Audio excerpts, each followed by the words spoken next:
were then as well. But he's telling a story, and frankly, look, Donald Trump is not a member of the Council of Foreign Relations. He doesn't talk like a traditional politician. And we've already been through this now. You'd think people would have figured it out by now. Rubio said Trump was describing how, as president, he used leverage to get countries to step up and become more active in NATO.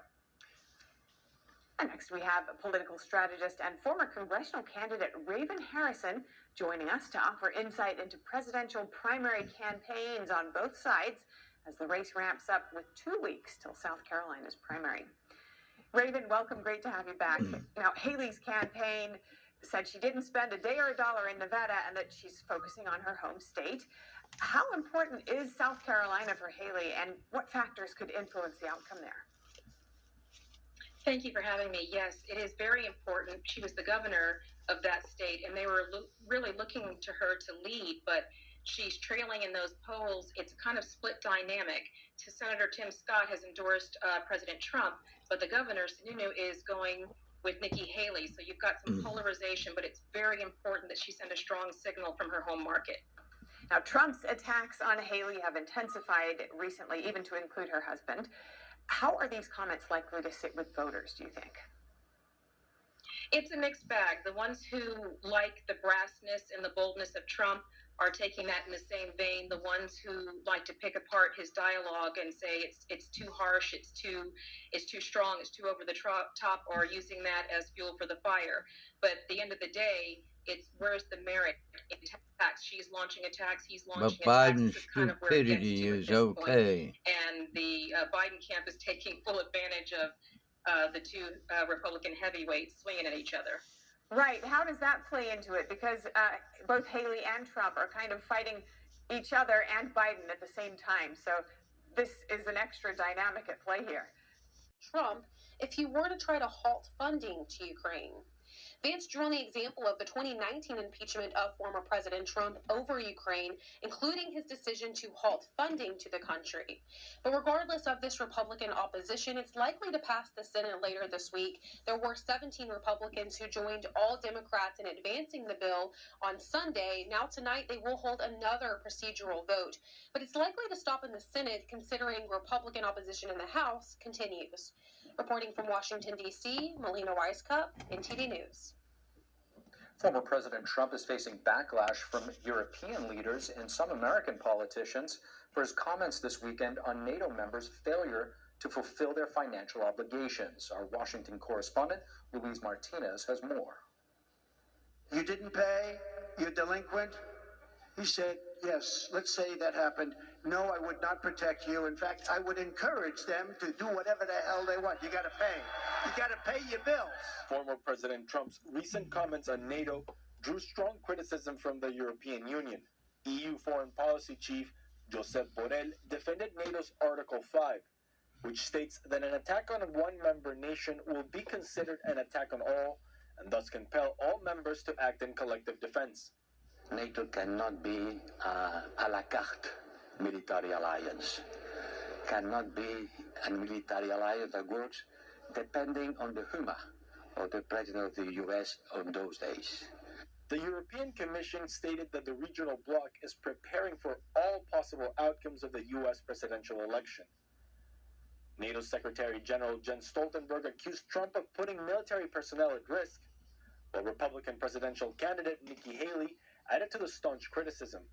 He just put every military member at risk and every one of our allies at risk just by saying something at a rally like that.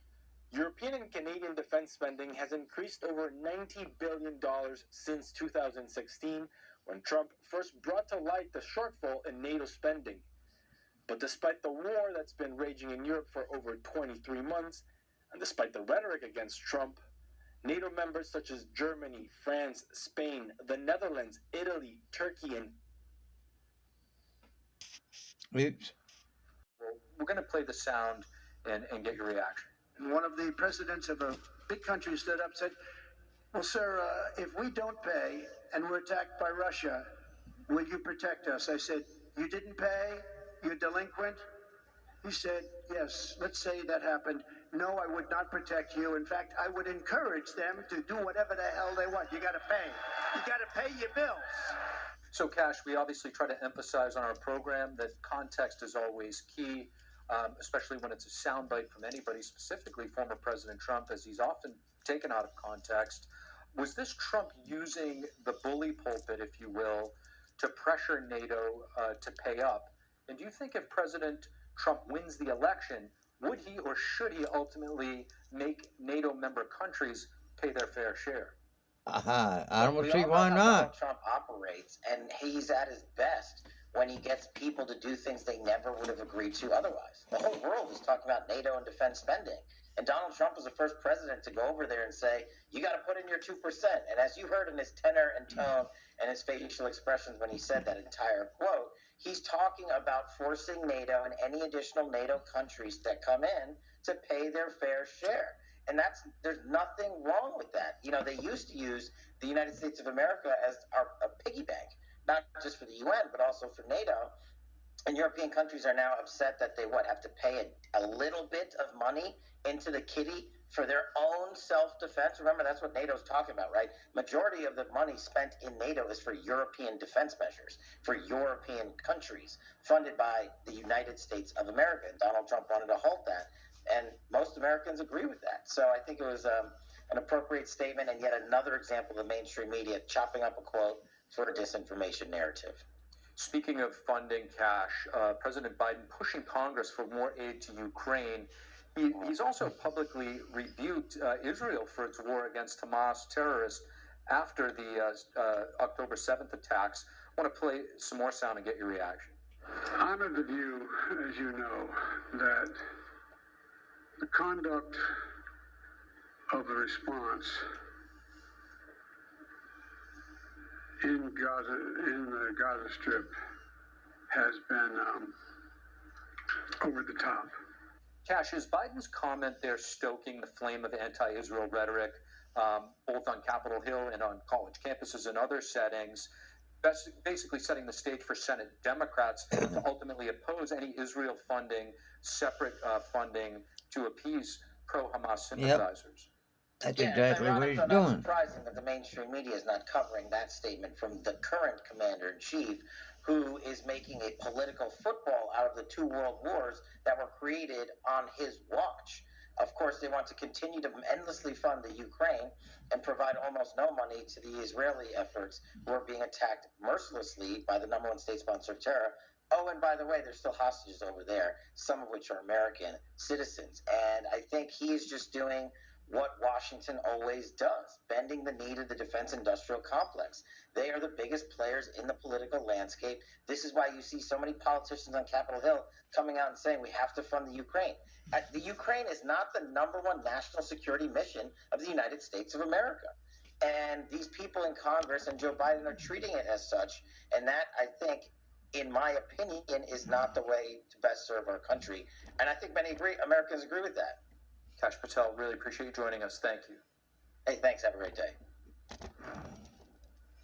And coming up, social media buzzing over what President Biden did and didn't do on Super Bowl Sunday. What did the president say about inflation, and why didn't he sit down for a halftime interview? We tell you about the backlash and how the White House is responding. You didn't say. Trump told a story to a rally, and what he was doing was boasting of his ability to negotiate, and he was talking about NATO. When he came into NATO, most of our NATO allies were woefully under their committed levels of spending. Every NATO member has committed to spend at least 2% of their gross domestic product, their GDP, on defense spending. Now, the U.S. spends 4.5%.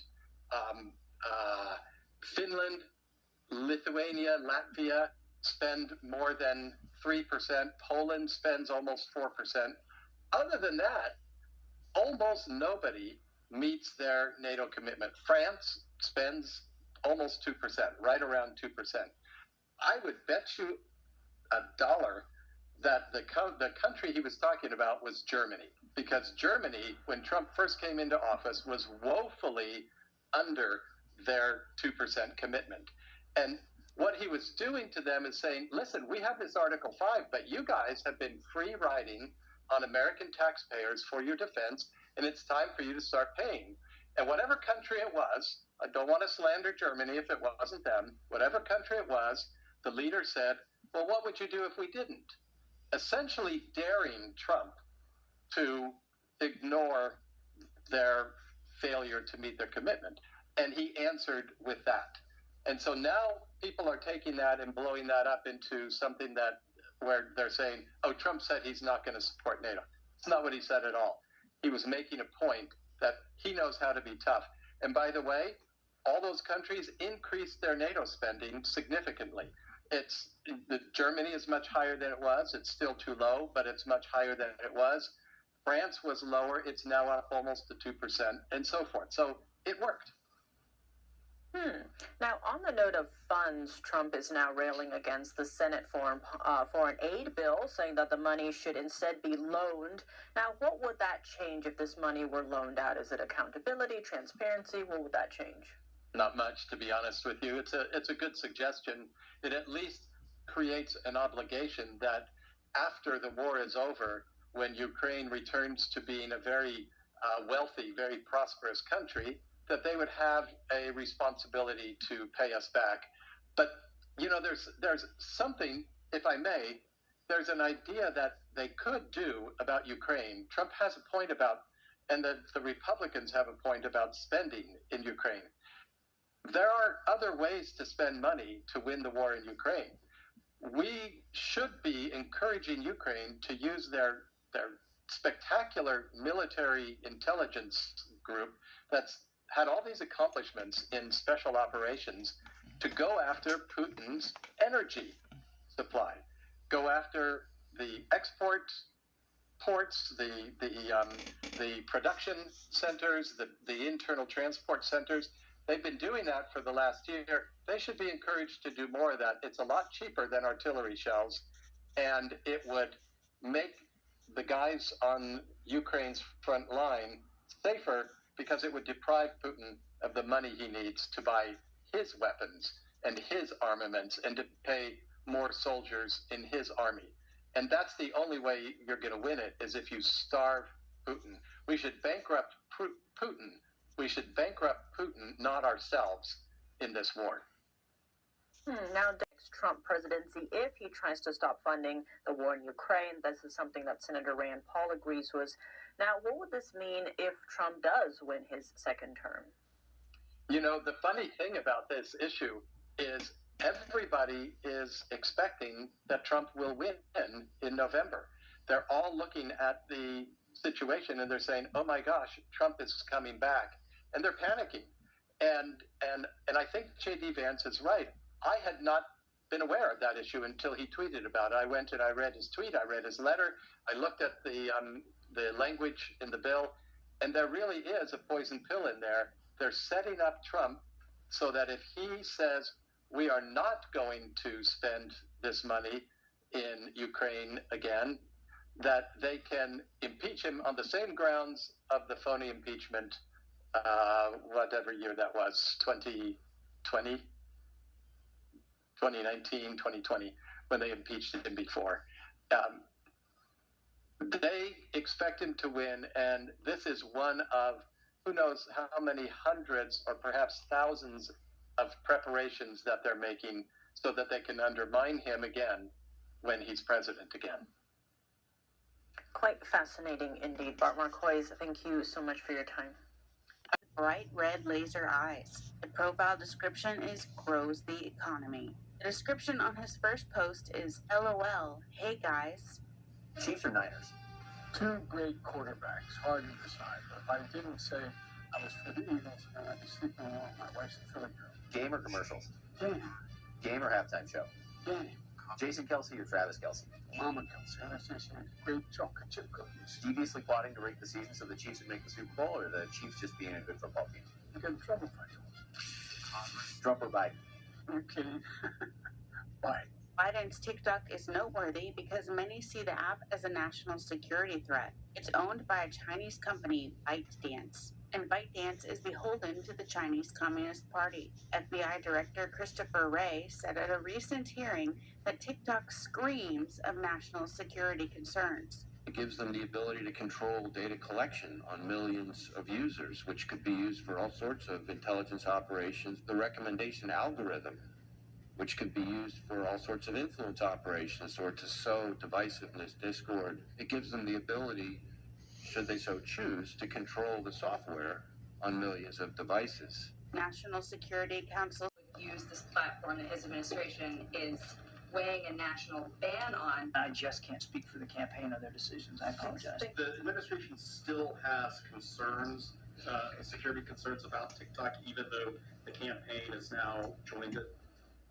Again, I cannot speak, nor will I speak for the campaign. The president is sending a message to Americans about the safety of TikTok by doing it. I'd have to refer you to the campaign. Social media experts say Biden is trying to target young people. Pew Research says a third of 18 to 29-year-olds get their news on TikTok. TikTok's the best place to go if you're going to target the younger generation. Media expert Ryan Dozer says Facebook was the more traditional social media route, and that traveling the country is likely still part of Biden's campaign strategy.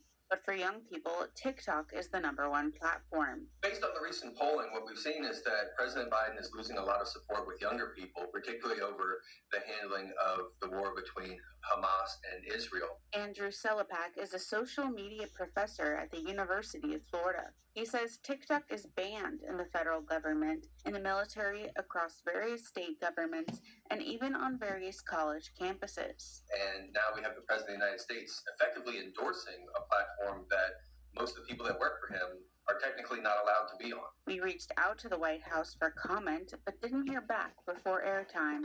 Virginia Gibson, NTD News.